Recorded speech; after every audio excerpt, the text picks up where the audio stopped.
Next part, I've got the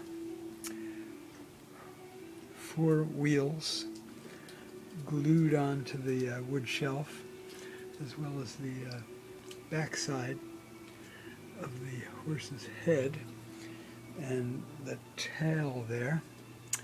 Now I'm drilling holes so I'm going to put 4 metal screws in each, 2 metal screws in each of the 4 wheels, just really get it secure there. And I'll put 1 in the tail, 1 actually where the eye is might work well. All right.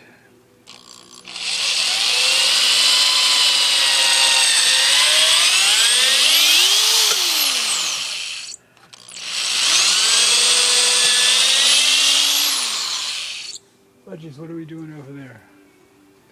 Okay, 1 is preening. 1 is chewing the gravel off the sandpaper perches. It's supposed to be for keep their claws trimmed, but because it works for the beak too. Double purpose sandpaper perch. How are we doing over there, Budgies? Okay, good. All right, almost done with this part here.